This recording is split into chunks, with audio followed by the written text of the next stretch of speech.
Buenas tardes. Yo soy Marcelo Alegre, dirijo el Instituto de Investigaciones Jurídicas de esta facultad y es para mí un gran placer darles a todos la bienvenida a la comisionada Esmeralda Arosemena de Troitiño, presidenta de la Comisión Interamericana de Derechos Humanos, al señor representante de la Embajada de Canadá, Monsieur Patrice Laquer, y a la licenciada Silvia Lomi, del Instituto Nacional de la Mujer, que está realizando una tarea extraordinaria bajo el liderazgo de mi buena amiga Fabiana Túñez.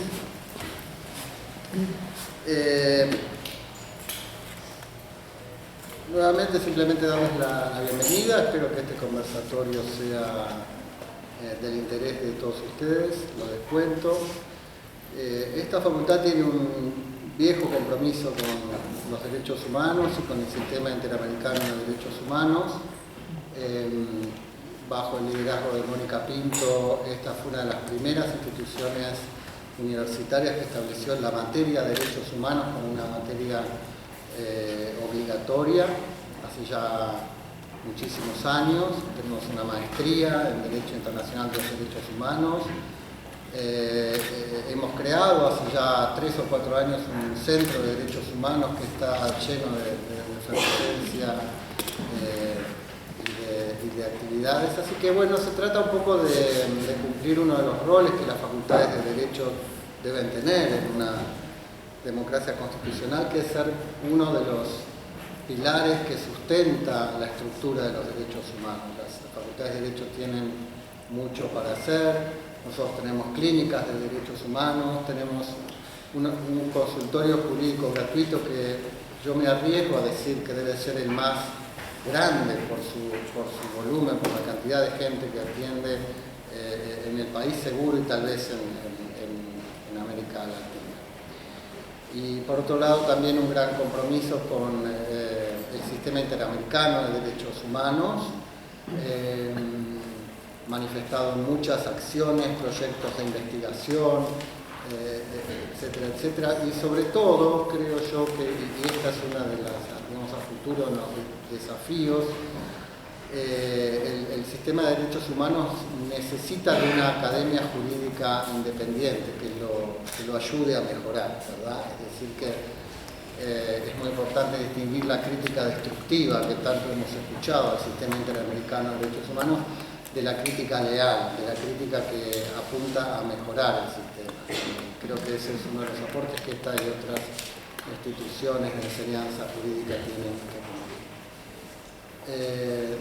Sin más, entonces dejo abierta este conversatorio y bueno, espero que todos lo disfruten mucho.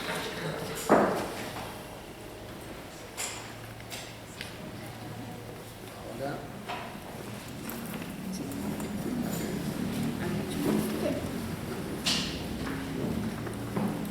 Muy bien, muy buenas tardes a todos y todas.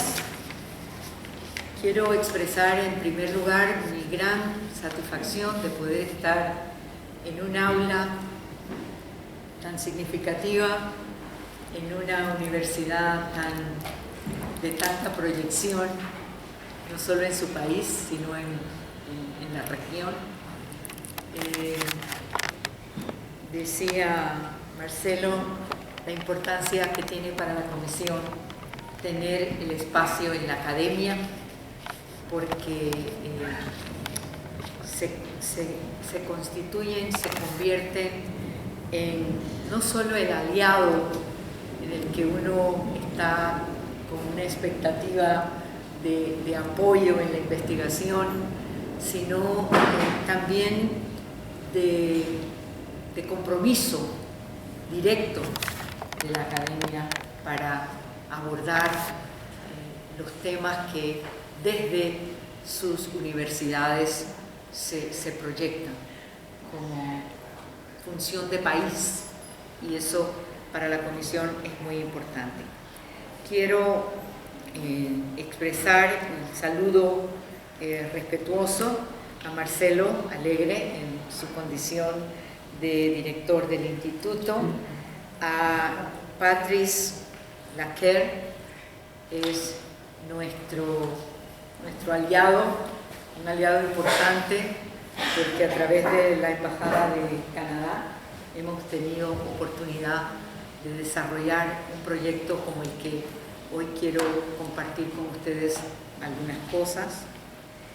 Las académicas panelistas que nos van a acompañar precisamente para la reflexión, Silvia Lomi, creo que es así, no sé si lo digo bien, Mari Belov, con quien he compartido desde hace muchísimo tiempo la temática de los derechos de infancia, niñez y adolescencia, y Nora Pulido, que en este debate reflexivo lo que queremos es precisamente poder mostrarles en un proyecto de trabajo con un propósito muy priorizado por la Comisión, la identificación de la realidad de la violencia y la discriminación contra las mujeres, pero con una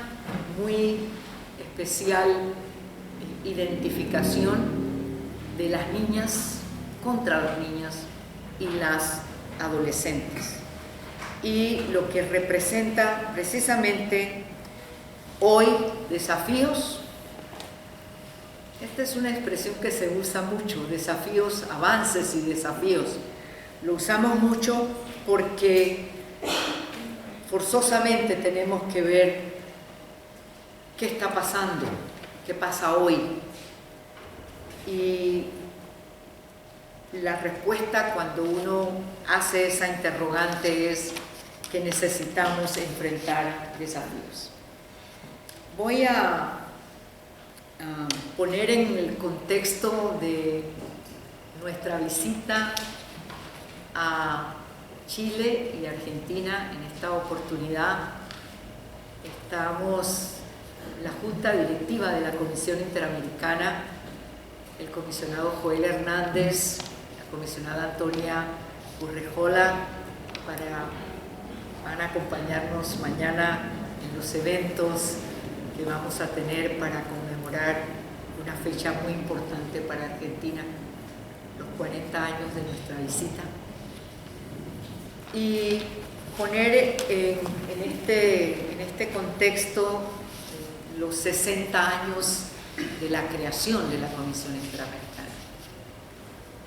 Y conversaba con uno de los compañeros que está presente, ex miembro de la Comisión Interamericana, que me llena también de mucho placer y orgullo poderle saludar.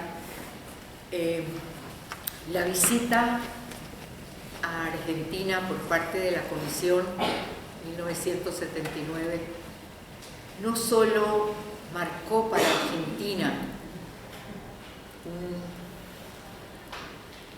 su proyecto de sociedad, de vida, sino que también para la Comisión representó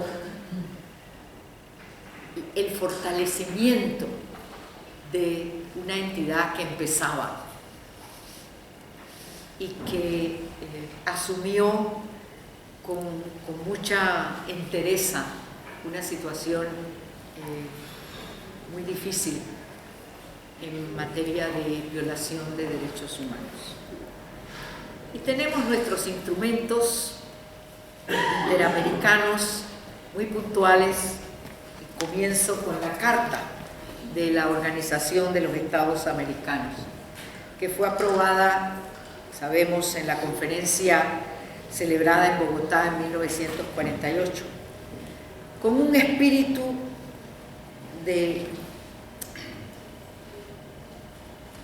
búsqueda, de hacer llegar, reafirmar la democracia, los derechos humanos y el progreso de nuestros pueblos, pero colocando al ser humano como su fin último en ese esfuerzo conjunto y la cooperación en la que se comprometieron los países del hemisferio.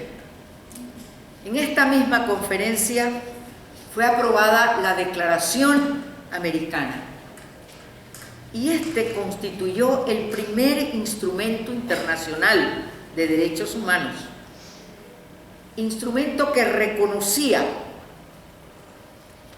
que los estados no son los que crean o que conceden derechos, sino que estos son inherentes a todos los seres humanos sin exclusión alguna, y que su deber, su obligación es respetarlos y hacerlos cumplir. Es un mandato contundente. Entonces, 1959, hoy 60 años, que la Comisión ha abordado en este trayecto una multitud de temas y de preocupaciones a través de todo el continente. En particular, hoy quiero destacar un tema que ha sido priorizado para que el abordaje que se le dé tenga una fuerza y una proyección en todo el continente. La violencia y la discriminación contra las mujeres, las niñas y las adolescentes, quienes, sabemos, representan más de la mitad de la población de nuestro hemisferio, pero que sin embargo hoy encuentran múltiples desafíos para lograr un goce efectivo de sus derechos y una garantía para su efectividad. Como resultado de este proceso de desarrollo de la comisión, una vez es creada, establece relatorías, informes, los distintos medios para actuar. En 1994, la Comisión creó la Relatoría para los Derechos de las Mujeres. Y en 1998, la Relatoría sobre los Derechos de la Niñez. Hoy, ambas relatorías tienen como misión formular recomendaciones específicas que fomenten el cumplimiento por parte de los estados de sus obligaciones, promover junto a los estados y a las organizaciones de la sociedad civil los mecanismos que el Sistema Interamericano de Derechos Humanos está ofreciendo para proteger los derechos de este grupo de la población. Preparando estudios, informes especializados, monitoreando la situación de estos derechos y apoyando técnicamente en el avance de los estándares jurídicos para la protección y las garantías de los derechos de las mujeres y las niñas. En esta tarea, con el apoyo del Gobierno de Canadá, que destaco de una manera muy especial, estamos ejecutando un proyecto, lleva 2 años y medio, pues estamos concluyéndolo. Pensamos tener una presentación de todo el informe próximamente en Ecuador. Ojalá podamos también contar con la presencia de ustedes. Y tiene este propósito, contribuir con la implementación de normas del sistema interamericano por parte de los Estados miembros, con la obligación de prevenir y erradicar la violencia y la discriminación contra mujeres niñas y adolescentes. Como parte de esta prioridad que se ha acordado en el abordaje de la violencia y la discriminación, la Comisión ha redoblado esfuerzos en los asuntos, por ejemplo, que también plantea y utiliza, como el sistema de peticiones y casos, el sistema de medidas cautelares, en el sistema, como les decía ya, el monitoreo para la promoción y la cooperación técnica. El conversatorio de hoy será una ocasión propicia para presentarles los principales hallazgos. Yo tengo 5, que a su vez tienen cada uno un desglose de algunos puntos. Espero poderles cubrir estos datos para entonces escuchar la reflexión de las especialistas y expertas en la materia. Quiero destacar que para la elaboración de este trabajo, la participación de los estados contestando cuestionarios, enviando información, fue muy valioso. También la participación de muchas organizaciones de la sociedad civil, calculé una suma de más de 23 organizaciones, organismos a nivel internacional, de UNICEF, UNFPA, el Comité de los Derechos del Niño. Es decir, hemos recogido información muy valiosa por parte de muchos de los entes, organizaciones, instituciones que trabajan el tema de la violencia contra mujeres, niñas y adolescentes.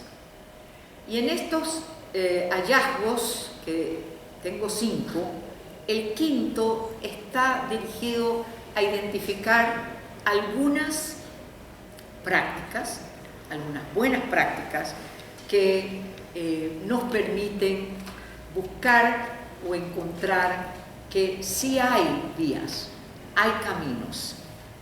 A veces nos encontramos que pueden no ser tan efectivos, no asegura la buena práctica una efectividad permanente, pero nos ayuda a identificarla. Quiero agradecerles su presencia y invitarlos a que hoy hagamos esta reflexión en conjunto y podamos entonces tener un documento que nos sirva, que tenga esta utilidad para lo que en el objetivo del mismo planteamos. Muchas gracias.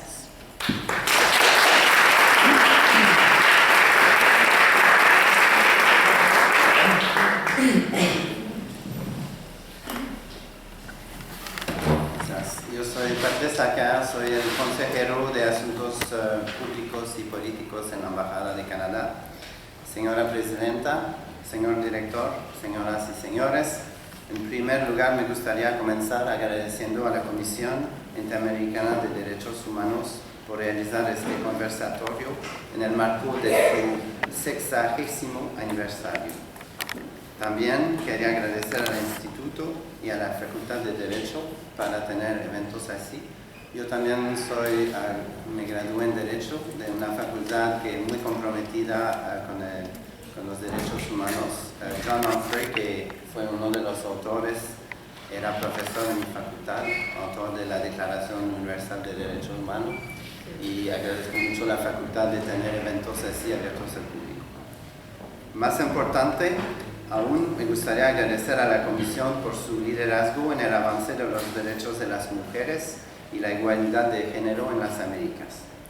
La violencia sexual y de género es una de las violaciones de los derechos humanos más generalizadas y atroces que sufren de manera desproporcionada las mujeres y las niñas y es una barrera para el logro de la igualdad de género, el empoderamiento económico, la paz y el desarrollo.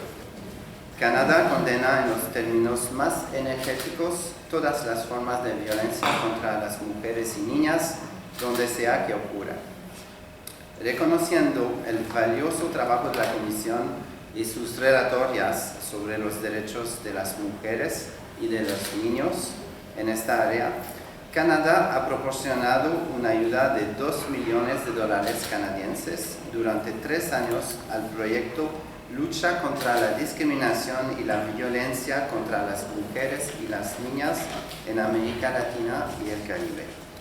Este proyecto apoya los esfuerzos de la Comisión para reducir la discriminación y la violencia contra las mujeres y niñas en la región, específicamente a través del acceso a la justicia para las mujeres y niñas que han solicitado a la Comisión que resuelve las violaciones de sus derechos humanos. Este proyecto también ayuda a los Estados miembros a cumplir con sus obligaciones de prevenir, proteger, investigar y actuar para corregir la discriminación, la desigualdad y la violencia histórica y estructural contra las mujeres y las niñas. Los resultados notorios de este proyecto incluyen que la Comisión ha dictado 79 medidas cautelares que protegen los derechos y la seguridad de al menos 920 mujeres y niñas en casos de daños graves, inminentes e irreparables. Además, 164 personas, de las cuales 112 son mujeres, han recibido capacitación para aumentar su comprensión de las normas jurídicas regionales y universales relacionadas con la discriminación, la desigualdad y la violencia contra las mujeres y las niñas. Este proyecto también apoya eventos para compartir los resultados del mismo con expertos en la materia, como este conversatorio de hoy, que espero que será muy fructífero. Le agradezco a todos para su participación. Muchas gracias.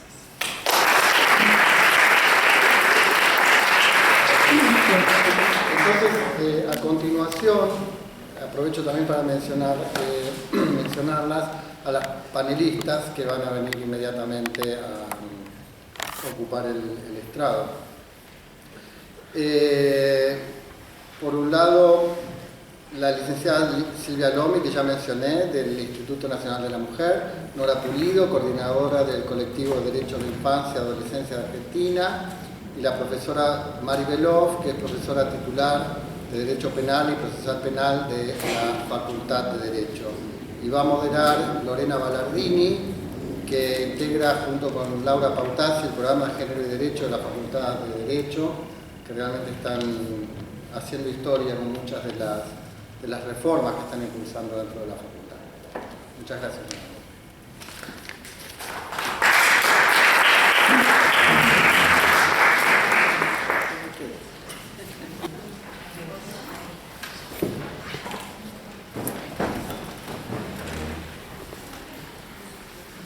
Bueno, vamos a ver si podemos hacer una síntesis de los hallazgos, pero quiero iniciar señalando que la decisión tomada para la elaboración de este informe, para el desarrollo de este trabajo, es precisamente toda la información que desde la Comisión nosotros hemos recibido a través de los distintos mecanismos.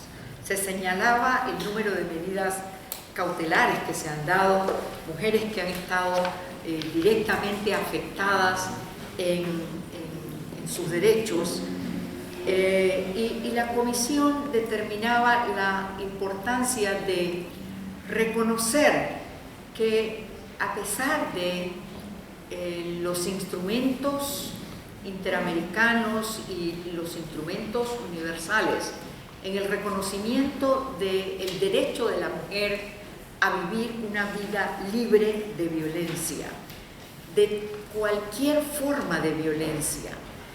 Esto, en verdad, cuando la comisión evalúa testimonios en las audiencias, nos damos cuenta que es una realidad todavía muy dura de enfrentar, y que pese al esfuerzo de los estados, pese a los avances que se han logrado, hay un desafío por parte de las autoridades, de las instituciones de nuestros países, de asegurar esa efectividad de protección. Y destacaba previamente la importancia que tiene para la Comisión este trabajo, porque nos ha permitido identificar de toda esta acción que la Comisión ha tenido, el tema de cuántas recomendaciones ya la Comisión ha planteado, cuántos estándares se han identificado como señalados por la Comisión para que los estados cumplan precisamente con estas obligaciones internacionales e interamericanas directamente.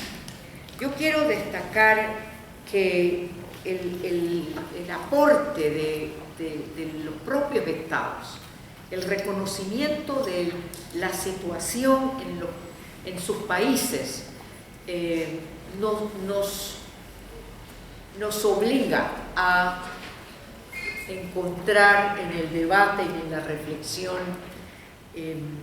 caminos para conducir estas respuestas que no deben demorar más tiempo. Voy a hacer la enumeración de los hallazgos.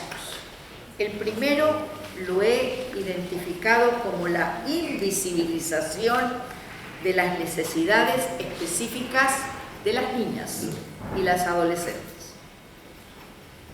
El concepto mujer muchas veces no las incluye, aunque podemos discutirlo. Voy a enunciar los cinco y luego algunos detalles de cada uno. El segundo hallazgo lo identifico como la prevalencia de los desafíos para eliminar factores estructurales de discriminación. Si hay discriminación, no hay igualdad. Esa es una referencia básica. Y lo que hemos encontrado es que prevalecen estos factores de graves violaciones desde aspectos estructurales. El tercero es la prevalencia de cómo se da el abordaje para atender la problemática de la violencia y la discriminación. ¿Cómo es ese abordaje? Y las formas prevalentes no son precisamente de reconocer igualdad y no discriminación. El cuarto hallazgo lo identifico como las falencias que en el abordaje hay de determinadas formas de violencia y discriminación contra las mujeres. Hay distintos abordajes discriminatorios para atender distintas formas de violencia. Y el quinto, que les decía, más que los problemas, estaríamos tratando de identificar buenas prácticas que podemos identificar en la región. ¿Qué destaco de la invisibilización de las necesidades específicas de las niñas? Cuando uno, y eso nos pasó a las mujeres, los hombres construyen la cultura nacional de nuestros pueblos, y ahí estábamos incluidos. Niños, los niños primero. Y decimos que ahí están incluidas las niñas. Adolescentes.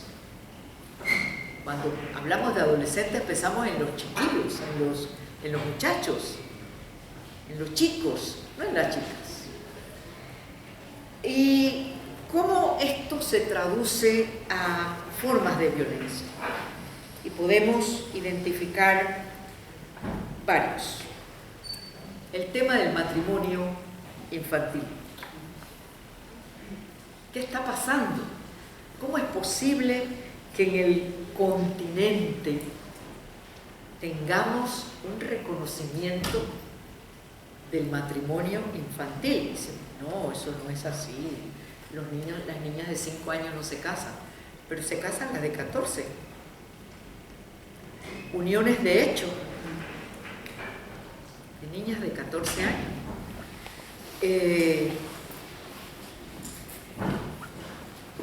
Y en estas uniones de hecho, incluso por debajo de esos 14 años. Y cuando uno dice matrimonio, uno está pensando que hay una formalidad, pero muchas veces esta relación de pareja, que no es formal, las niñas pueden tener, y efectivamente es parte de lo que hemos calificado de hallazgo, tienen una especial situación de vulnerabilidad para enfrentar lo que esa relación de pareja implica.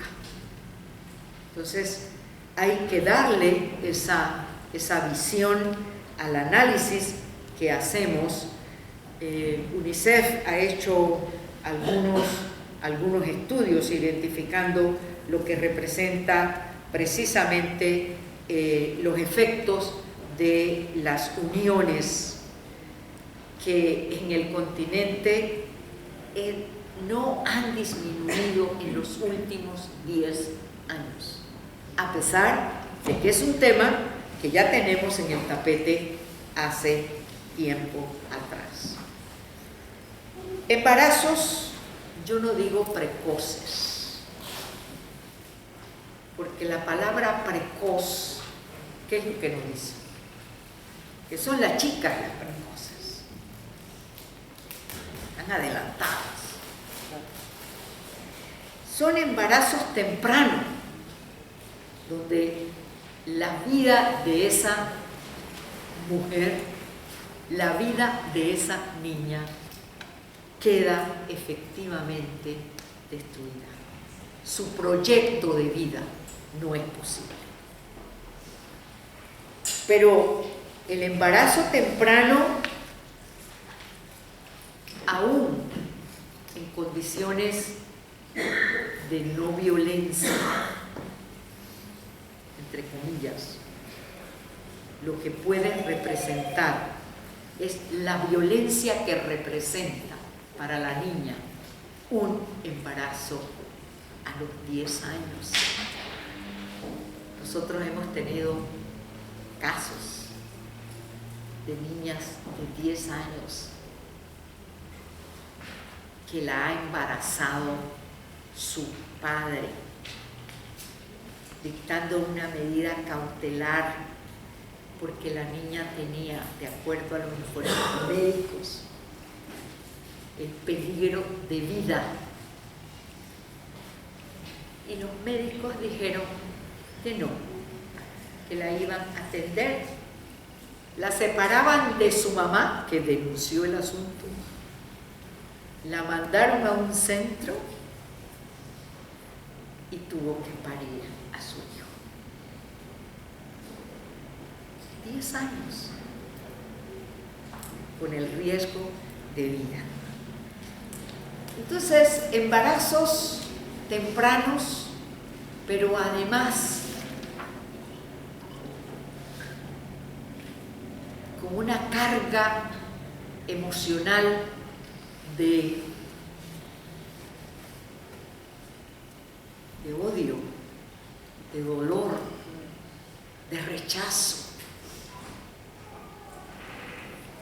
porque es un acto de violencia el que generó esa situación.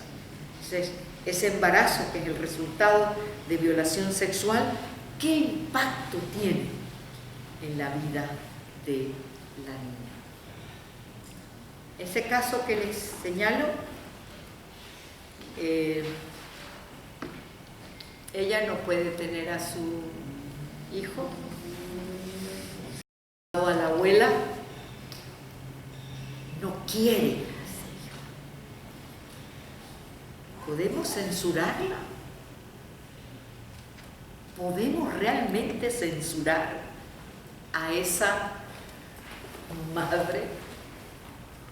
¿Verdad? Entonces, ¿cómo esto realmente, qué es lo que esto implica para abordarlo? ¿Cómo podemos expresarle a la sociedad, a la comunidad entera, lo que significa esta realidad para las niñas? Yo lo hago en paréntesis, ustedes lo van a desarrollar. Tenemos que educarlas para que esto no suceda. Educarlas, formarlas, empoderarlas para que esto no ocurra. Y si hay vida sexual, inicio de vida sexual temprana, tenemos que proteger que ese inicio de vida sexual temprana no tenga estos efectos devastadores. El tema estamos en la especificidad de las niñas, la violencia y las nuevas tecnologías para las niñas. ¿Qué está pasando con las redes sociales?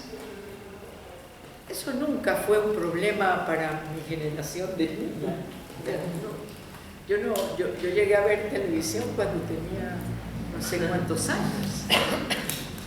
Pero hoy este es un asunto que hay que tomar en cuenta, que hay que evaluar lo que representa para las niñas este acoso, esta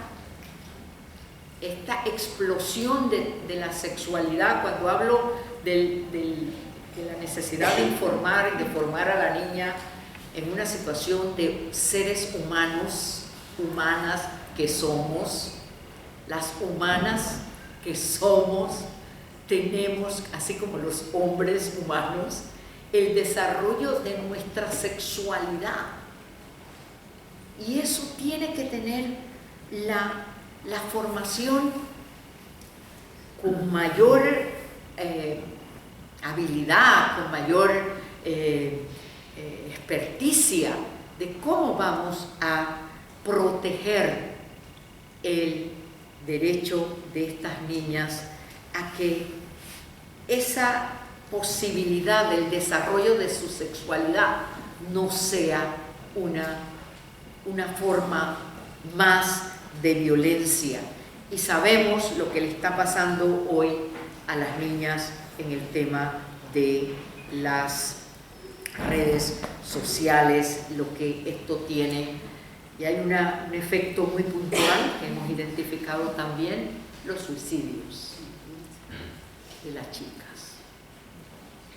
Entonces, eso tiene que representar para la sociedad un problema, una necesidad de abordarlo de una manera inteligente.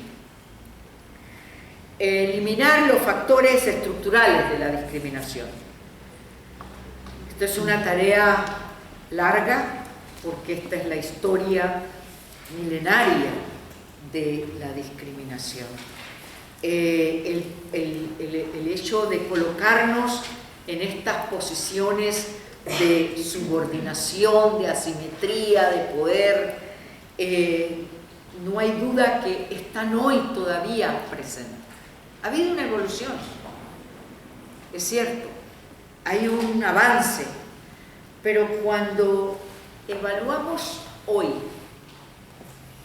discursos dirigidos a cuestionar los derechos de la mujer y decimos el problema es, no, yo no digo, el problema es que ya la mujer está en la calle todo el día, que ella debió quedarse trabajando en su casa.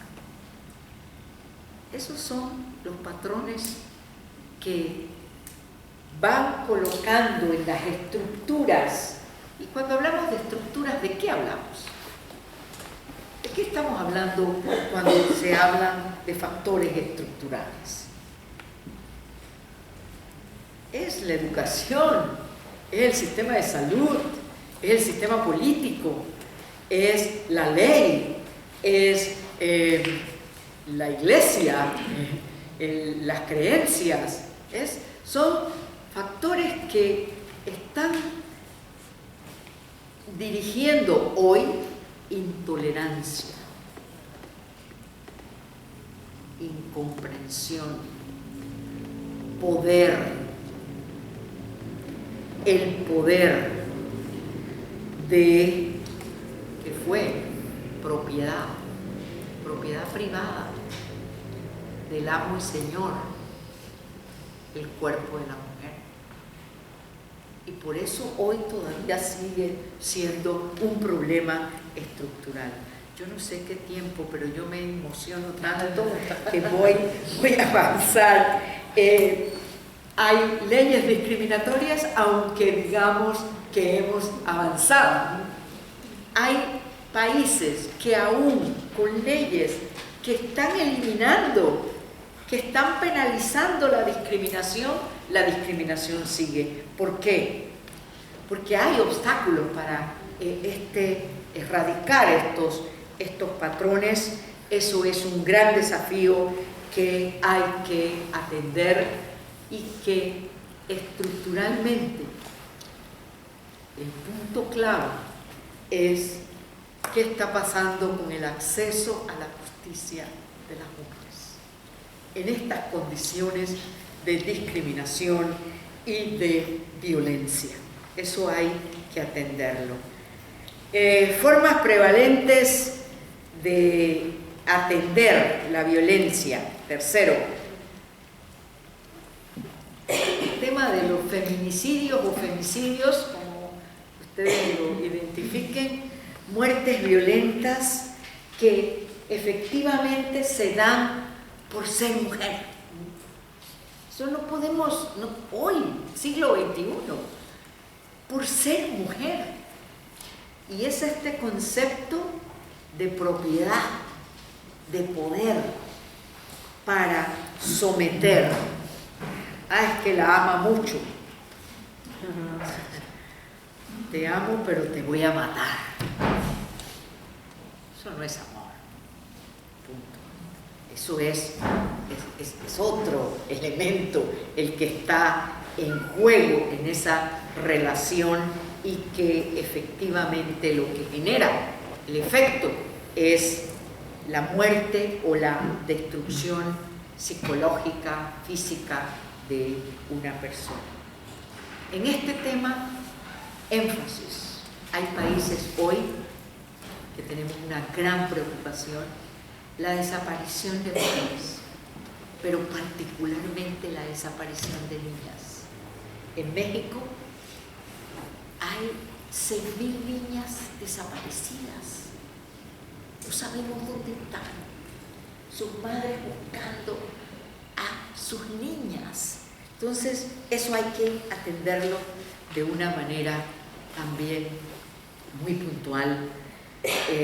Yo hablo de las organizaciones de la sociedad civil como los grandes aliados, pero el gran responsable es el Estado, que tiene que impulsar lo que esta sociedad civil puede empujar, pero que el Estado tiene esta obligación.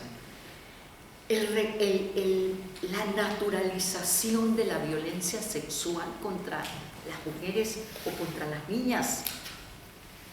Colombia, hoy, la migración venezolana de las niñas están siendo abusadas sexualmente de una manera brutal.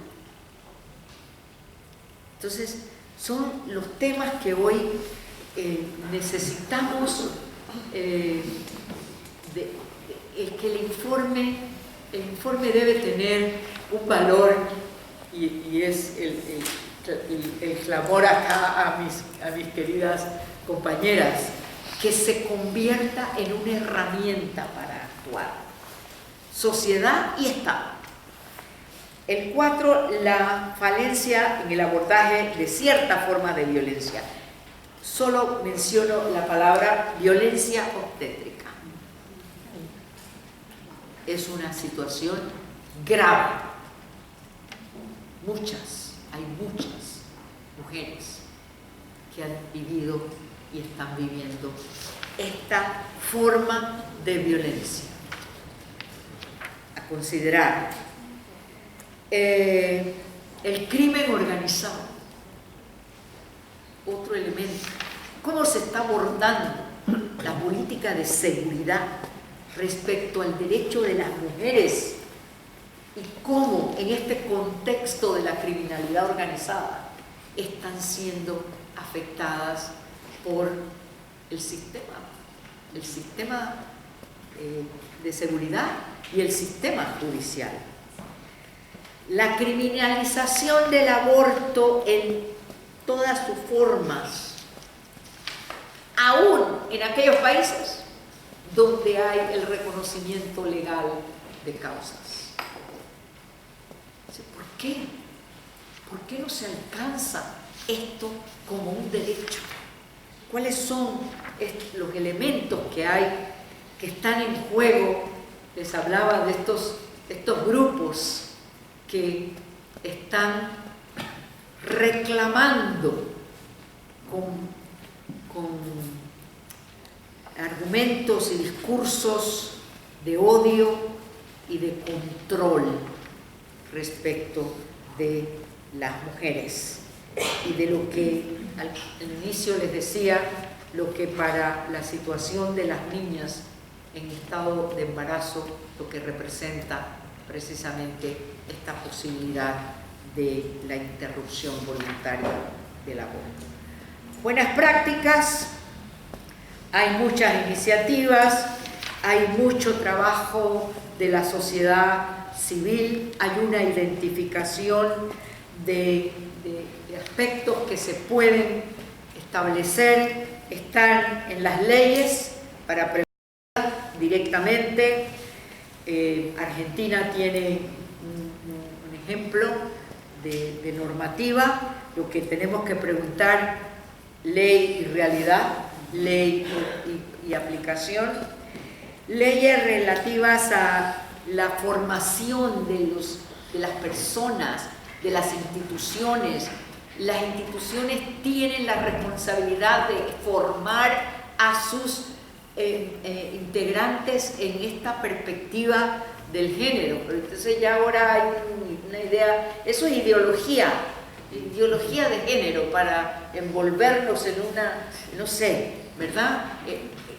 Eso es hoy, eso no es estamos viviéndolo. Entonces, ¿cómo podemos enfrentar esto? Es que haya una obligación en el conocimiento de lo que un enfoque de la visión de mujer, de la identidad de mujer, de la calificación de lo que como género se tiene. Importantes sentencias que se están ya dictando en algunos países de sus cortes supremas a favor de incluir este enfoque de género. Perú tiene algunos ejemplos. La protección, la prevención, que tenga este carácter de integralidad para el acceso a la justicia, en algunos casos han sido iniciativas que representan una puerta. Repito, no es que están por sí ya son lo máximo, tenemos ya nuestras respuestas. Esto hay que trabajarlo.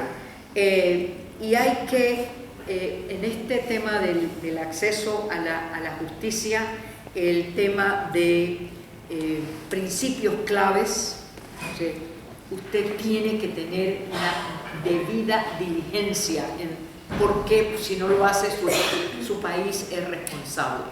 Nicaragua, el médico forense de la atención de una niña, también en las mismas circunstancias que la otra.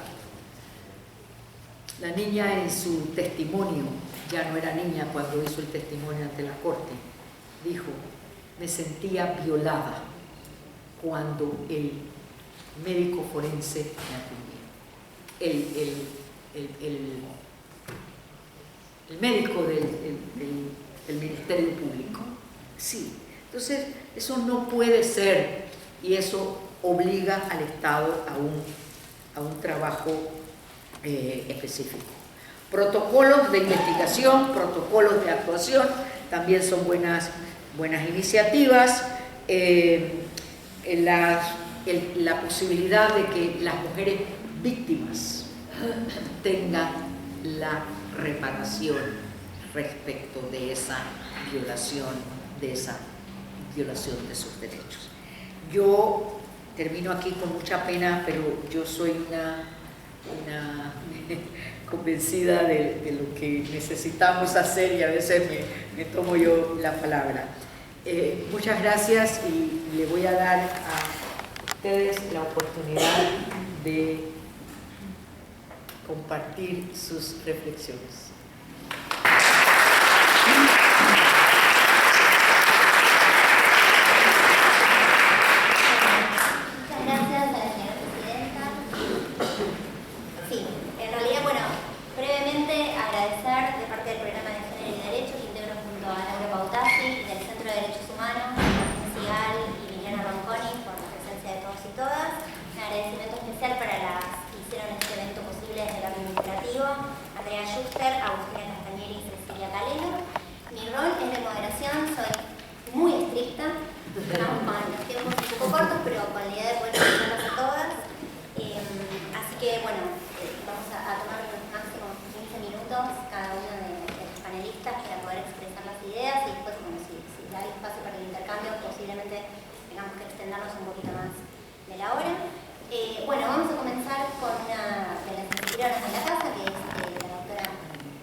Buenas tardes a todos y todas. Buenas tardes, Esmeralda, aunque ya nos habíamos saludado anteriormente. Y muchas gracias a la Facultad de Derecho, al programa de Género, al programa de Derechos Humanos, por habernos invitado a traer esta reunión, de alguna manera, la voz de las organizaciones de la sociedad civil de las organizaciones populares, de las organizaciones que luchamos cotidianamente por los derechos de las chicas y de los chicos en nuestro país y también en la región, en toda América Latina. Bueno, muchas cosas interesantes ya fueron dichas y esto, como es un conversatorio, vamos tomando el hilo de distintos temas de los que se hablaron.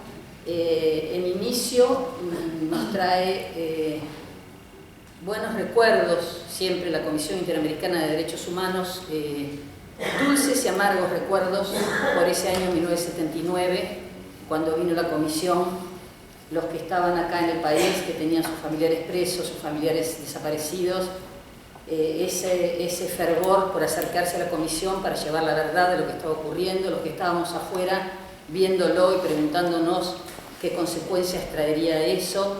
Entonces siempre hay en el pueblo argentino, y más en los que vivimos esa época, una resonancia siempre positiva hacia las palabras Comisión Interamericana de Derechos Humanos.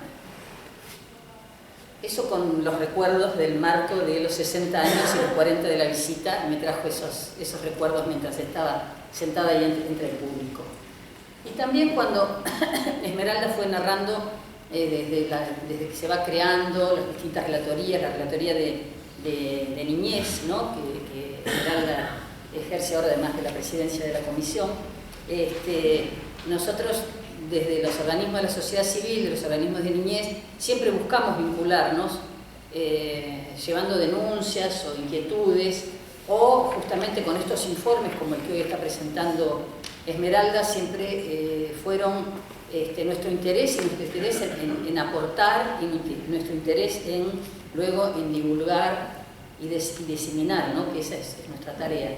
Y bueno, me venían a la memoria algunas relatoras con las que colaboramos y trabajamos juntos, con Susana Villarán, ¿no? A la que apreciamos tanto, con Paulo Sergio Piñeiro, que trabajamos tanto, ¿no? En pos de las violaciones a los derechos humanos de los chicos en los sistemas penales, de nuestra amiga Rosa María Ortiz, ¿no? Que trabajamos tanto en los sistemas de promoción y protección de derechos, la necesidad de esos derechos, y después, cuando últimamente nos conocimos, el día que le eligieron ya a Esmeralda, ahí hicimos ya un camino, ¿no? de tareas conjuntas para el cumplimiento de los derechos de los chicos y las chicas, no solo en la Argentina, sino en toda la región. Y hablando también de los informes, yo hoy busqué en mi biblioteca algunos de los que tengo y después busqué en la página de la Comisión Interamericana para recordarles que estas herramientas, a nuestro modo de ver, ¿no? Como organizaciones populares, son herramientas que reflejan no solo las opiniones de los estados, sino también las opiniones de las organizaciones de la sociedad civil, porque la consulta en general siempre es abierta y nosotros hacemos llegar nuestras opiniones.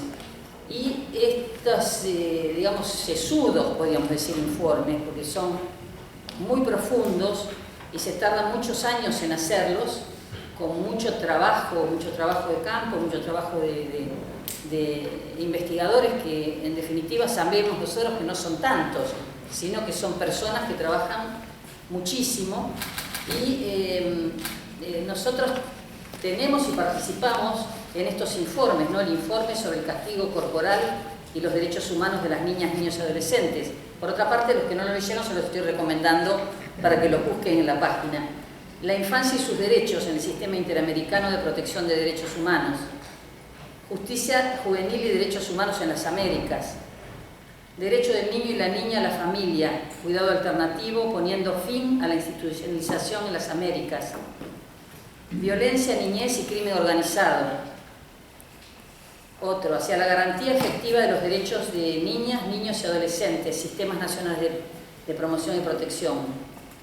La situación de los niños y niñas y adolescentes en el sistema penal de justicia para adultos en Estados Unidos.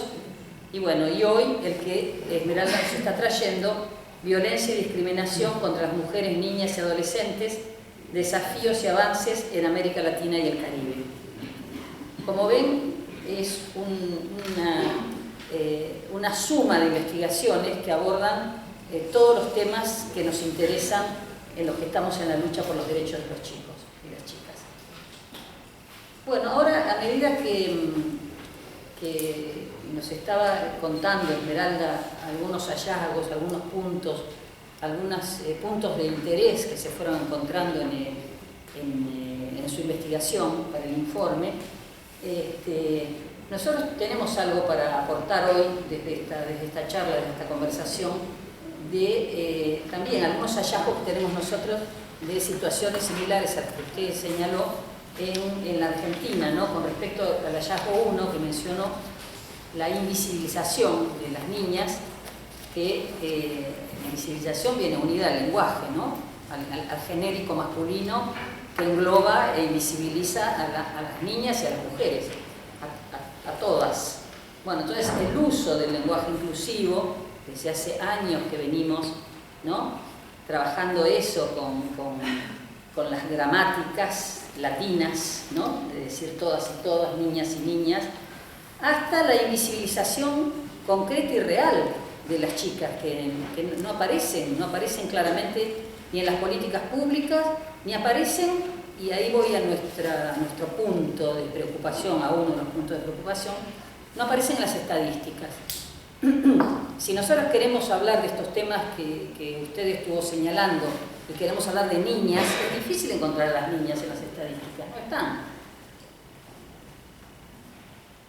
Los datos en general están englobados en niños y niñas cuando están separados de los adultos, y no encerrados también los adultos. O sea, nosotros no tenemos, en la Argentina no existe un sistema de estadísticas integrales como base para el diseño de las políticas públicas. No hay estadísticas donde podamos identificar las distintas situaciones de la vida de las niñas y que se construyan con cifras confiables. Bueno, son imprescindibles las estadísticas serias para una seria planificación también de políticas públicas.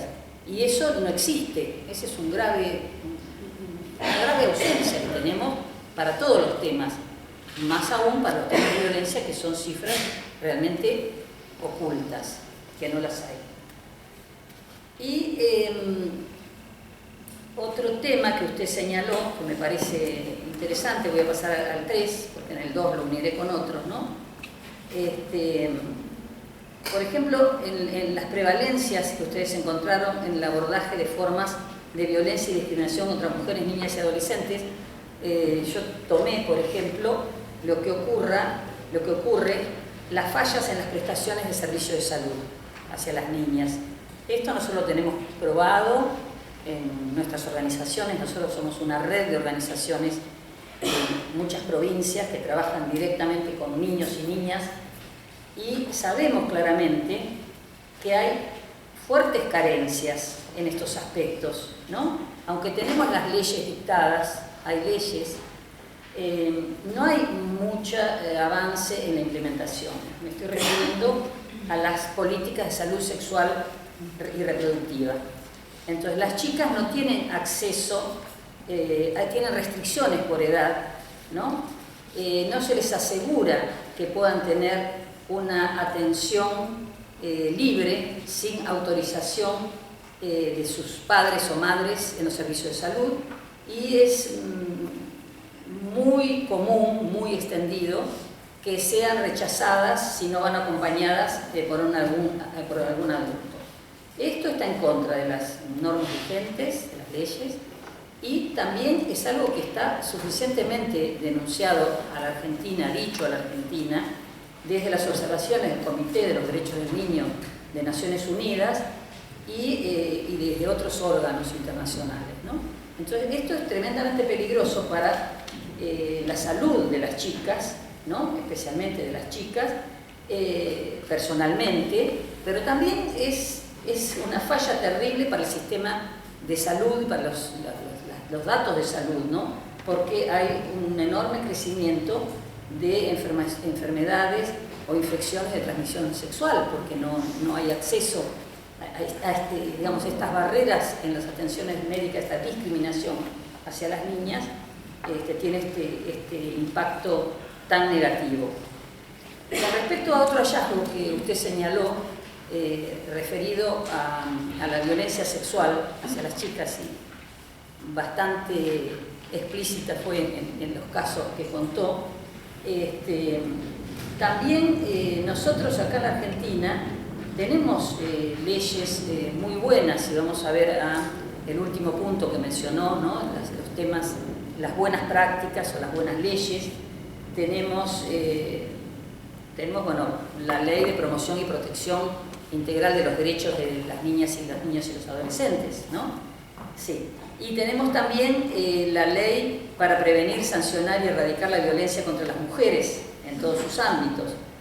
Pero en la práctica lo que vemos, y nos llegan cantidades de denuncias de familias, de madres, podemos decir, con estos gravísimos problemas, ¿no? Que es el tema del abuso sexual cometido contra las niñas.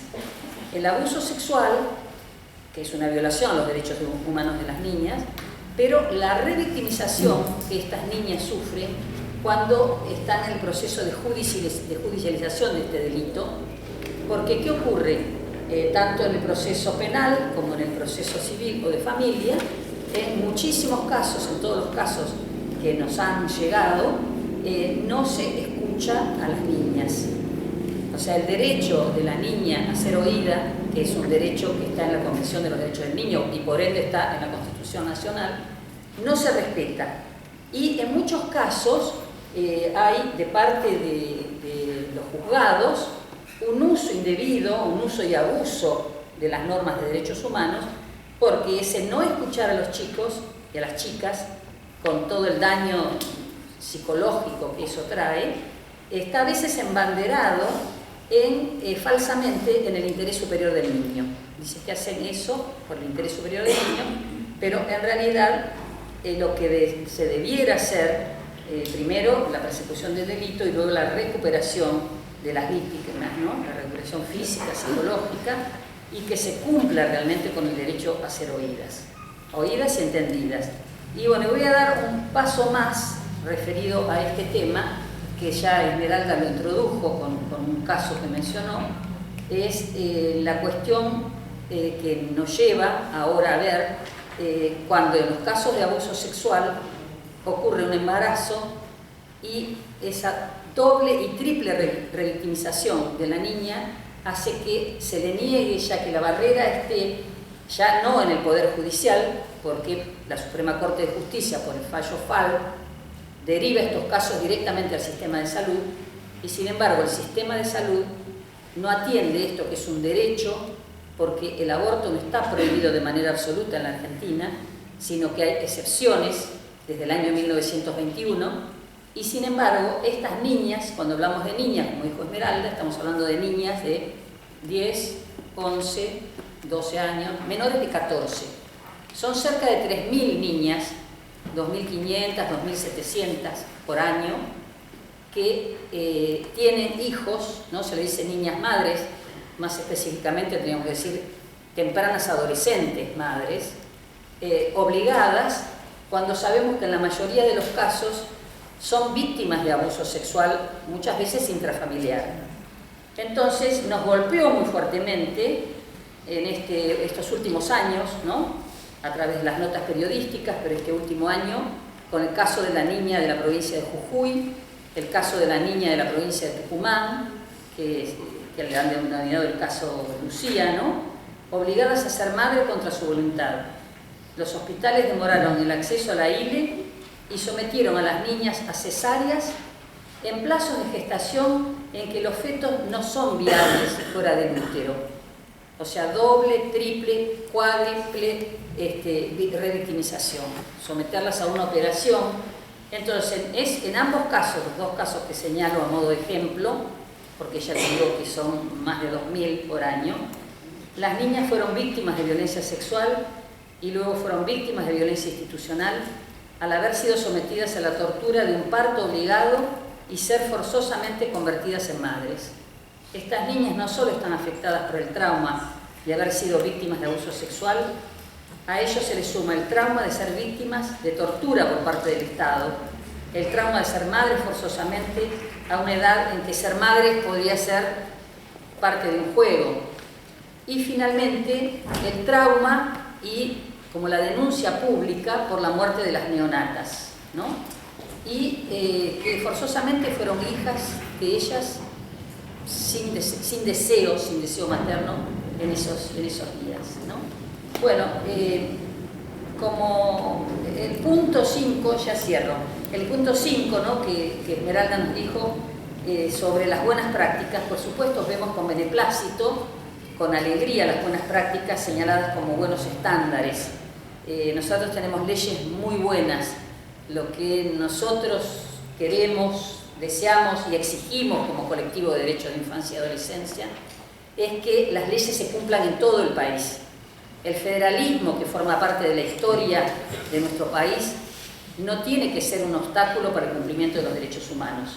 La Argentina es una nación y deseamos que los derechos humanos se cumplan en todo su territorio para las niñas y para las mujeres.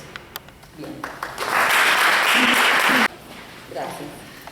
Bueno, me sumo a los saludos y los agradecimientos de mis dos compañeras de mesa. Es realmente muy placentero poder estar acá. Me gustaría hacer algunos comentarios en relación a los hallazgos, pero también me gustaría hacerles una pequeñita y muy sintética reseña de la actividad del Instituto Nacional de las Mujeres, ex Consejo. Eso ya de por sí también tiene una importancia porque hemos logrado jerarquizarlo y entre muchas cuestiones importantes que esto significa, incluso a nivel regiones, es importante que seamos un instituto, esperemos en algún momento ser ministerio, pero bueno, eso es más adelante. Es muy importante porque, bueno, hay distintas cuestiones que nos han beneficiado mucho, por ejemplo, tener la disposición de nuestro presupuesto, así que esto ha sido importante.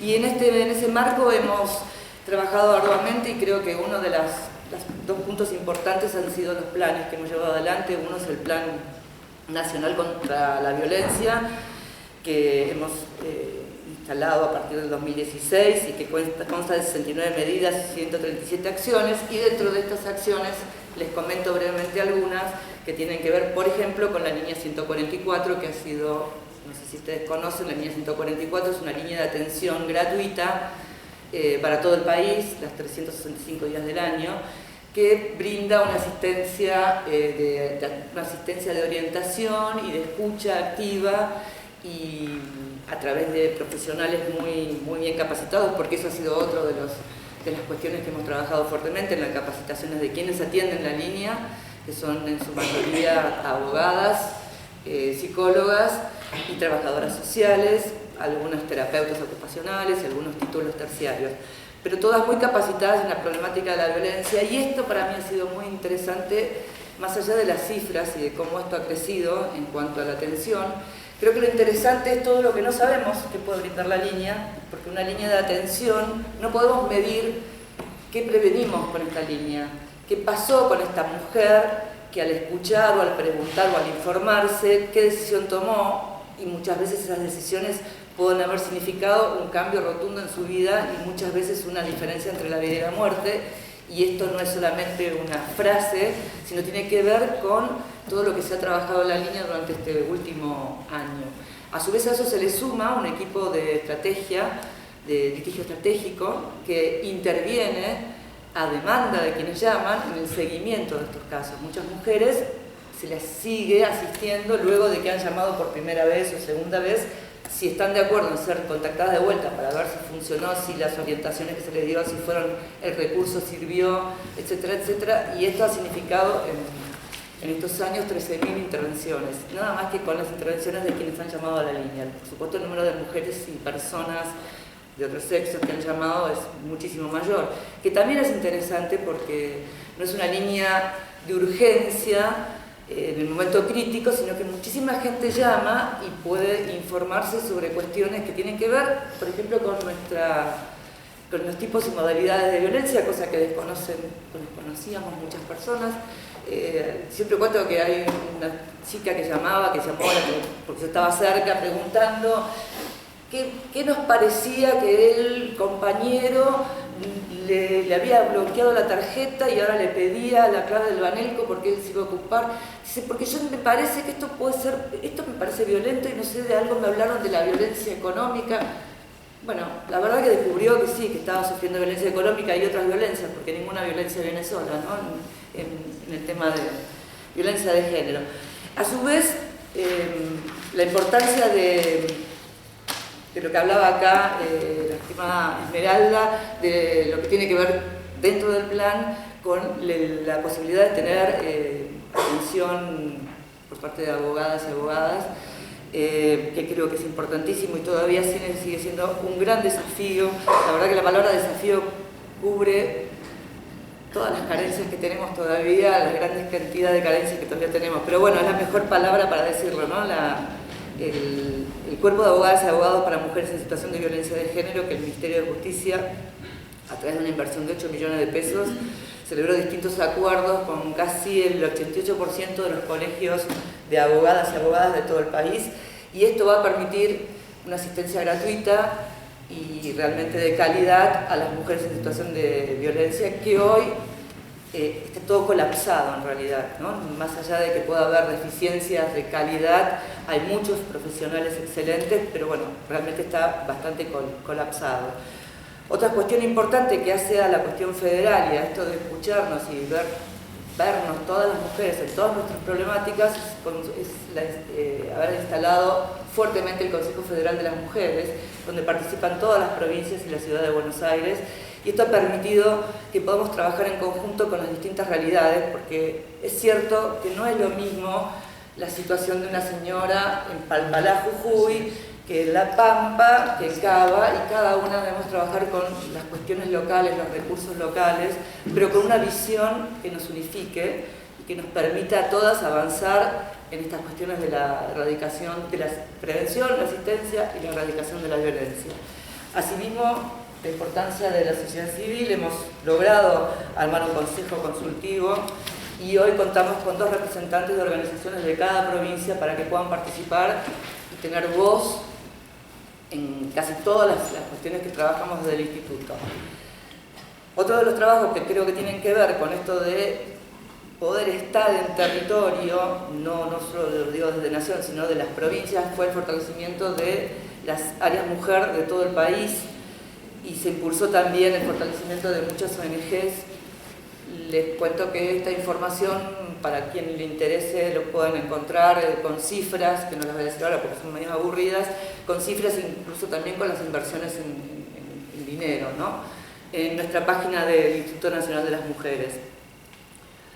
Por último, ya, porque no sé, yo no sé manejar mucho los tiempos, no sé si hablé mucho, hablé poco, pero bueno, iría un poquito a las cuestiones que a mí me parecen muy importantes cuando hablamos de cambios culturales relacionados con la violencia de género, con la violencia hacia las mujeres por el hecho de ser mujeres. Creo que 3 hitos importantes que hemos apoyado y que estamos llevando adelante, porque así lo ha designado cada uno de estos espacios que ahora les voy a comentar, son la Ley de Paridad, la Ley de Reparación Histórica para Niños y Niñas, la Ley Brisa y la Ley Micaela. En cuanto a estas 3 leyes, por supuesto que esto es el trabajo y el esfuerzo y la militancia incansable de los movimientos de mujeres y las organizaciones de la sociedad civil, que a través de sus reclamos y su militancia han ido gestando y promoviendo el trabajo necesario para llegar a tener estas leyes, que para mí son muy importantes y apuntan a distintas cuestiones que cuando cierre lo pego con lo de los hallazgos. La ley de la reparación, si bien es cierto que es engorrosa para muchas personas, la realidad es que hasta junio ha habido 359 solicitudes. La ley Brisa es reparación para hijos, hijas e hijes de mujeres que han sido asesinadas por violencia de género, para hijos de femicidios. Creo que es justo y de derecho. La ley Brisa toma su nombre de una niñita que su madre fue asesinada, tenía 2 hermanitos mellizos, y de un día para otro, bueno, es asesinada su madre por el padrastro de ella, y la hermana de la víctima tenía 4 hijos, un día para otro, y ahora estaba criando 7 hijos, o sea que era, como pasa en la mayoría de estos casos, y esto ha sido una gran lucha por parte de muchas organizaciones de la sociedad civil, entre ellas una de las que más trabajado más en esto ha sido la Casa del Encuentro. Y creo que esto le da una posibilidad de reparación a estos niños para poder seguir adelante con sus vidas de alguna manera luego de semejante, ¿no?, desgracia. En cuanto a la ley Micaela, que también la deben conocer, en este ámbito se no voy a explicar la ley Micaela porque no creo que tenga mucho sentido, hemos sido el instituto quienes estamos a cargo de la capacitación de los altos funcionarios y la verdad que en esta coyuntura se está haciendo difícil, pero ya está encaminado las próximas capacitaciones. Lo que sí ya está en camino y con muy buenos números es la capacitación de toda la Administración Pública Nacional. Ya hay casi 5.000 personas capacitadas y una agenda de 30.000 para fin de año. Con respecto al legislativo, ya empezó un programa piloto y el 26 va a haber un lanzamiento donde también arranca toda la capacitación para el Poder Legislativo. Y Justicia, que la tiene bien empezada porque Justicia Nación capacita a todo el país, a toda la justicia de todas las provincias, ya tiene un número bastante interesante de capacitaciones, así que creo que está mucho mejor de lo que habíamos pensado en su momento, porque el momento es muy complejo para esto, así que... Y además vamos a avanzar, la capacitación a la Administración Pública Nacional es a través es virtual y estamos terminando las tratativas para federalizarla, o sea que todas las provincias puedan tomar para su administración esa capacitación virtual, porque la verdad que los números son inmensos y capacitación cuerpo a cuerpo es casi imposible. Pero bueno, este es otro producto también interesante y posible de ver en las páginas del INAM. En relación, ya voy terminando, al hallazgo número 1 de invisibilización de las necesidades específicas de las niñas, me voy a referir al Plan ENIA, que tiene que ver con embarazos no deseados y la posibilidad de acompañar a niñas mejorando la oferta de servicios de salud sexual y fortaleciendo su educación sexual y promoviendo políticas para la prevención del abuso y la violencia sexual, promoviendo el acceso al ILE según el marco normativo vigente y sobre todo intentar que se cumpla en todo el país la educación sexual, ¿no?, integral, que es importantísimo, porque cuando hablamos del tema de las niñas, que es un tema que nos preocupa muchísimo, si bien nosotras es un tema que lo aborda más niñez, nosotros también llevamos adelante distintas cuestiones, hay mucho de lo cultural que se juega en esto y sobre todo siempre me preocupa la franja de los embarazos entre pares, entre adolescentes de 14 y 14, 15 y 15, que es una parejita que queda embarazada. Y lo que también me preocupa en esa situación es la invisibilización del varón, que pasa a no tener ninguna problemática por haber estado participando. No es una cuestión de criminalizarlo al varón, pero sí quizás a los adultos responsables, porque acá queda una niña con un embarazo y toda una familia, y en general la madre de esa familia quien se va a hacer cargo de esta niña, de este niño o niña, con lo cual queda desbalanceado. Y sin pensar en ningún tipo de criminalización del varón, porque no la tiene ninguno de los dos, por supuesto, un involucramiento o algo que involucre más a los adultos responsables del niño, del adolescente que ha estado comprometido en embarazarse con otra niña, con otro adolescente. Sin embargo, es un hueco muy importante. Y también creo que es un hueco importante a llenar y en el cual estamos siempre tratando de aportar la poca capacitación para no embarazar hacia los adolescentes, varones, ¿no? Este es un tema de las chicas que se quedan embarazadas y no quedamos embarazadas del Espíritu Santo, quedamos embarazadas de un varón, un niño, un adolescente, con el cual hay que trabajar de la misma manera que se trabaja con las niñas, en su concientización, quizás no sea la palabra porque son menores, pero sí en una comprensión exacta de las consecuencias de una relación sexual entre pares, ¿no? Todo lo demás que no sea entre pares, yo personalmente, y es la línea que tenemos, es abuso sexual. No existe ningún tipo de consentimiento de las menores, no existe. Por lo menos para que lo veamos los adultos, por más que una niña haya dicho me gustaba fulanito tiene 18 años, la usó y punto. Creo que algunas cuestiones tienen que ser categóricas y nos van a ayudar mucho más, por lo menos a mí me ayudan a pensar más claramente. Creo que se me acabó el tiempo, gracias por escucharme.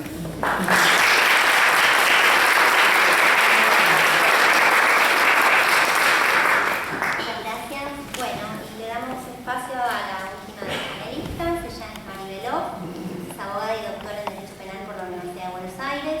También es máster en Derecho de la Universidad de Harvard. Es profesora titular de la Cátedra de Derecho Penal 2 de esta casa de estudios y actualmente desde el año 2007 es fiscal general de Política Criminal, Derechos Humanos y Servicios Comunitarios del Ministerio Público Fiscal de la Nación. Muchas gracias. Me da una cosita que me presenten en mi casa. Hablo desde ese lugar, voy a hacer reaccionar a la presentación tan poderosa de mi vieja compañera, digo vieja, No, sí,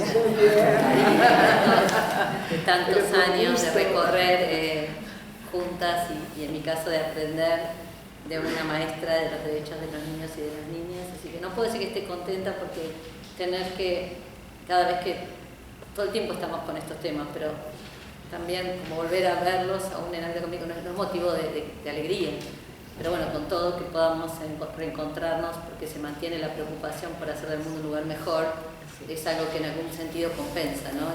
El dolor y esta sensación también por momentos de frustración, de que nos gustaría avanzar más rápido, tener mayores resultados y todo lo que hace que ustedes por alguna razón estén hoy acá y no estén en otro lugar.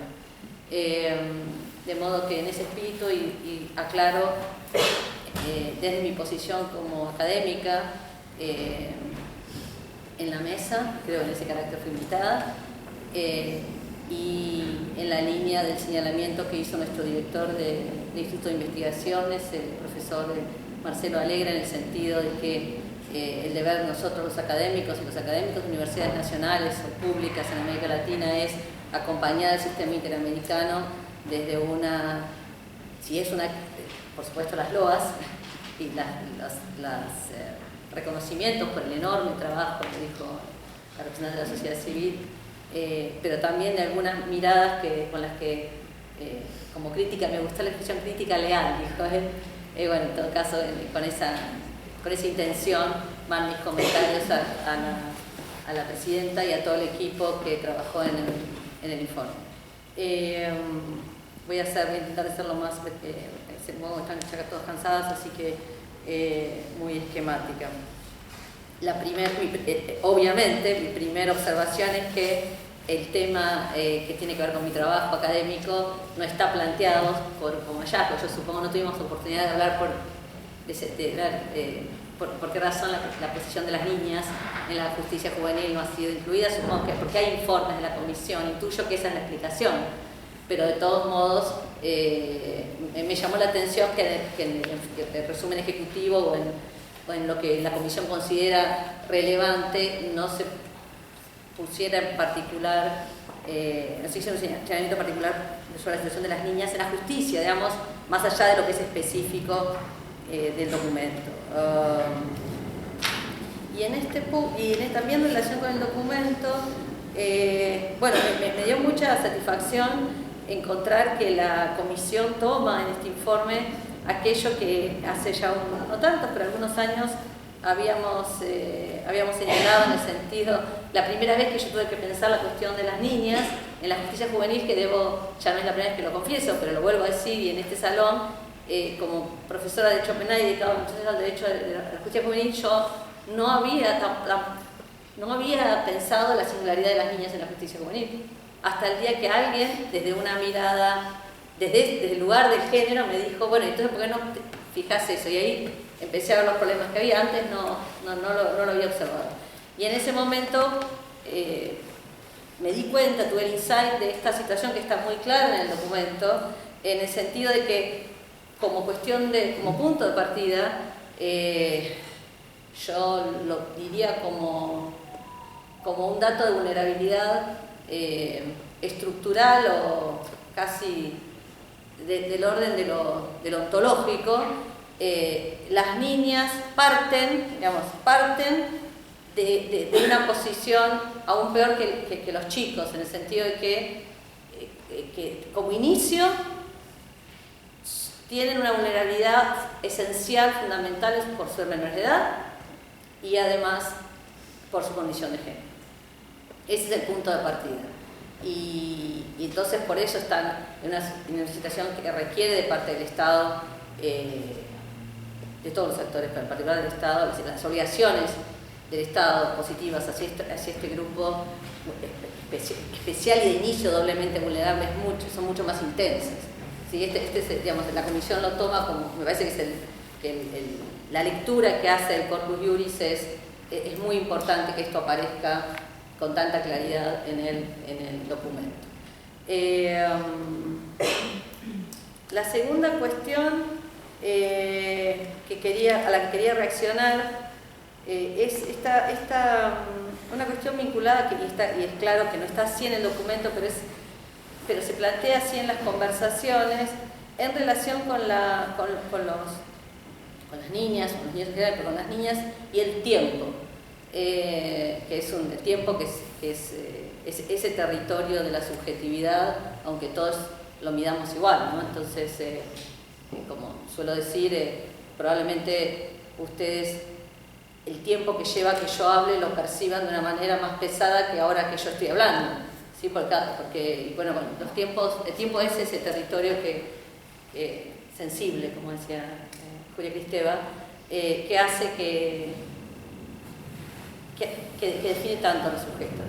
Y entonces el problema de los casos que señalaba mi compañera, la admirada profesora Esmeralda Troitiño, que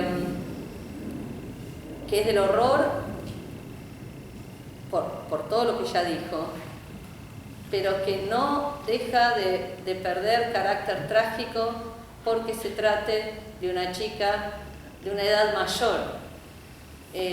Suele pasar en las conversaciones, en las discusiones sobre derechos de los niños, que la gente tiende, a medida que los niños se acercan a la adultez, como a desconsiderar esta dimensión del tiempo y de los años. Entonces, en la justicia juvenil, condenar a un muchacho o una muchacha a 15 años, dicen, pero 15 años es poco, como medido según qué parámetro. ¿Sí? Entonces, por eso quería hacer el señalamiento que el carácter trágico de esos casos aplicaría aún que fuera una adolescente mayor. Eso me pareció que como enfatizar ese aspecto de la cuestión. Clarísimamente el documento señala cómo no existe en los niños el derecho a trabajar, que esto también me parece clarificación desde el punto de vista de la Comisión en cuanto a la lectura del Corpus Juris, de que la protección es en el derecho internacional respecto de la explotación, que no hay derecho de las niñas a trabajar y que no se pueden cubrir bajo esa narrativa que a veces desde algún lugar nos puede parecer atractiva, las condiciones de sometimiento, explotación y trata. Eso también me parece un gran descubrimiento. Y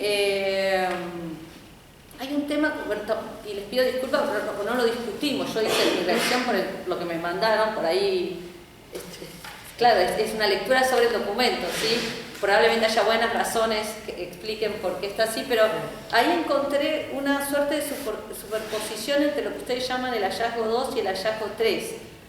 Supongo que lo clasificaron de esa forma por algún motivo, pero como cuando ustedes sacan el documento, después nosotros nos pasamos seminarios como este y muchos más y horas discutiendo qué es lo que quisieron decir, ya que no lo publicaron.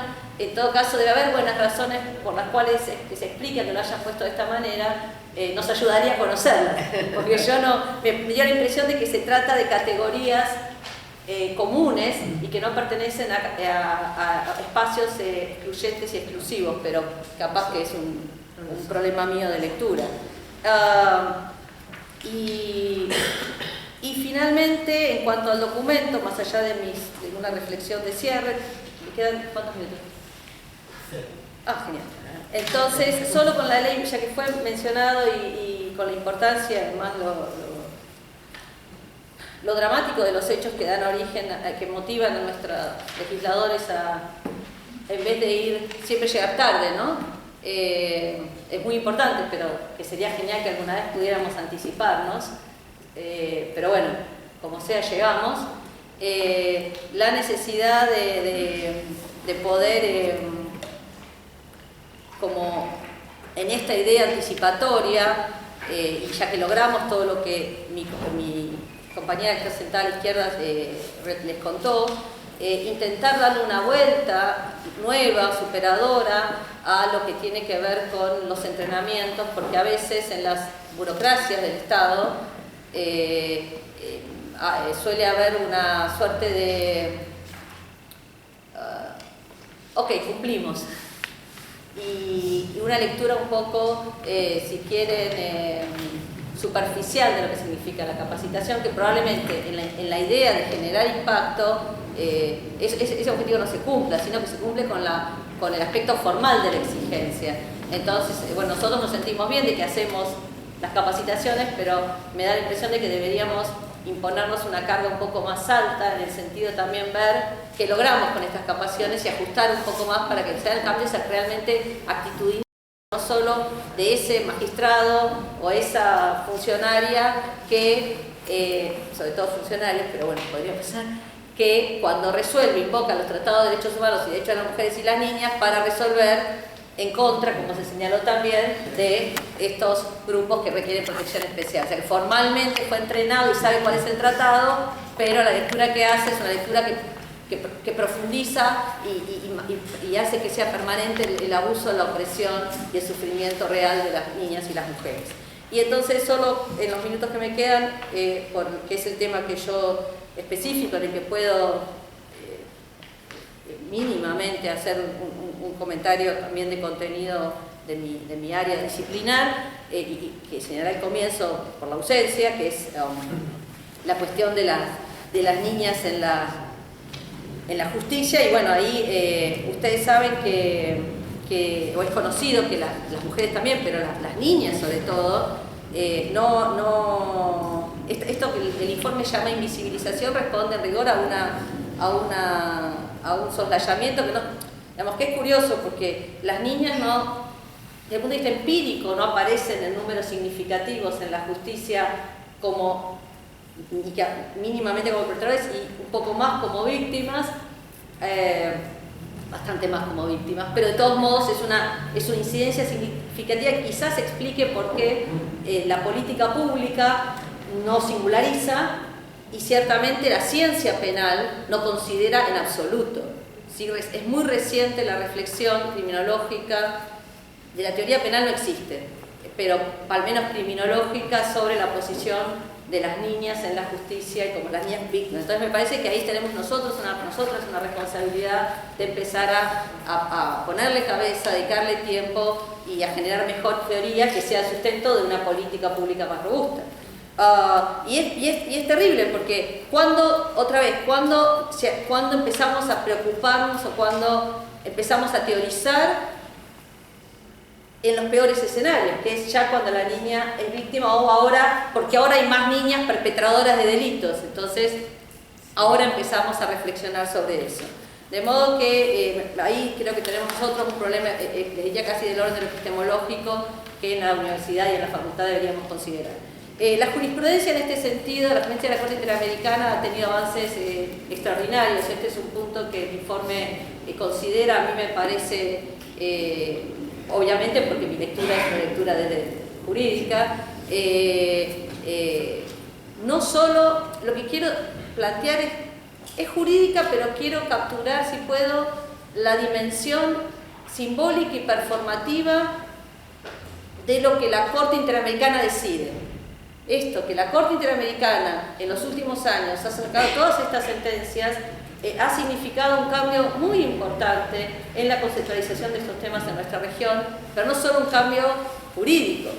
Y en este sentido quiero recordar y además justamente hoy estuvimos discutiendo un gran trabajo de ella, la gran profesora investigadora de la facultad, y mi querida amiga Laura Clérico, que quizás esté en la sala, no sé, que ella hace años que viene haciendo un esfuerzo enorme por intentar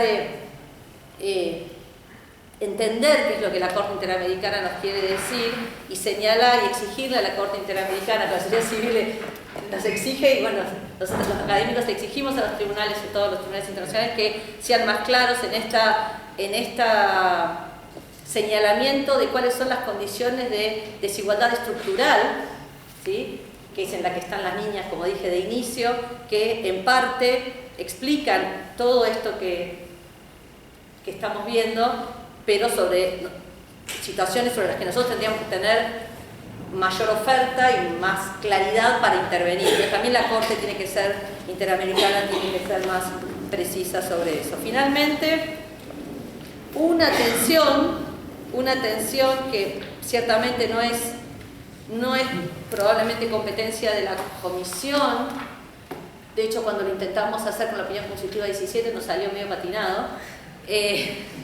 Pero fue importante, fue una presentación, por eso me animo a decirlo. Claro, por lo menos que la Comisión lo plantee, porque me parece que el territorio de definición de esta tensión es la Corte Interamericana, que es cómo resolvemos, al definir las intervenciones, al decirle al Estado, estas son las obligaciones positivas, esto es lo que usted tiene que hacer para reducir la violencia respecto de las niñas,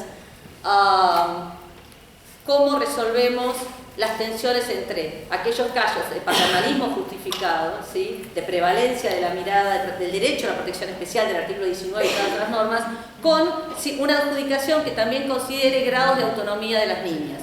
Jurídicamente es un tema súper complejo, nosotros no lo tenemos resuelto en nuestro medio, y me parece que este informe, sobre todo por los casos que tienen los casos de violencia, nos exigen tener como mayor claridad conceptual respecto de estas cuestiones, de modo que esta mayor oferta o estas... yo lo llamaría garantía del derecho a la protección especial de las niñas, porque la prevención y la erradicación de la violencia tiene que ver con eso, pueda hacerse de un modo ya no que está atado a los tratados de mujeres, o que está atado y a los deberes que surge al Estado de los tratados de mujeres o a los tratados de niñas, sino a algo específico. No es que me quiera poner esencialista, pero creo que hay algo de lo específico de la condición de las niñas que tiene que estar en el contenido de esas intervenciones, y todavía no podemos saber de qué se trata. Y en aquella ocasión recuerdo haberle dicho, había muchos funcionarios de Naciones Unidas, que ahí está Victoria por ahí, que se debe acordar del protocolo, del tercer protocolo, y bueno, a mí me parece capaz que sea el territorio de un cuarto protocolo a la Convención, este tema, que mostraría que entonces el sistema universal se preocupa por los derechos de las niñas como niñas, no como menores de edad ni como mujeres. Gracias por la atención.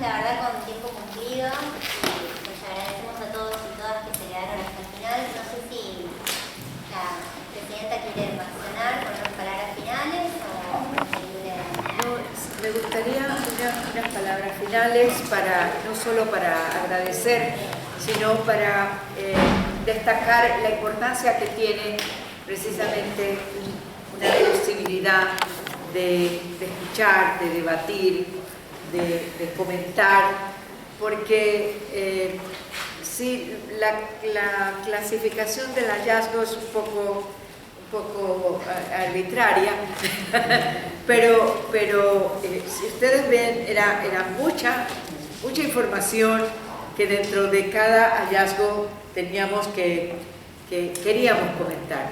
Pero quiero destacar algo que me parece muy importante recoger, y que lo tomé en nota, la ubicación de la especificidad del tema de justicia penal y niñas y adolescentes,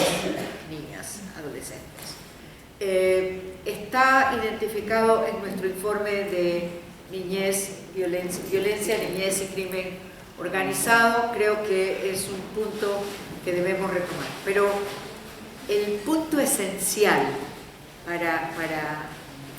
lo que saco, que aprovecho, es cómo trabajamos el principio de la autonomía progresiva de la niñez. Y esto tiene que tener esa especificación para las niñas. Y en materia de la relación de los adolescentes, que el concepto información, formación, educación, en materia del desarrollo de la sexualidad humana, como esto, como una condición del ser humano, tiene que ser atendida también para el hombre, indiscutiblemente para los chicos y chicas. Me parece que son cosas que podemos reafirmar en los aspectos que en el informe tenemos, y se puede tener una precisión que creo que es valiosa. Muchas gracias.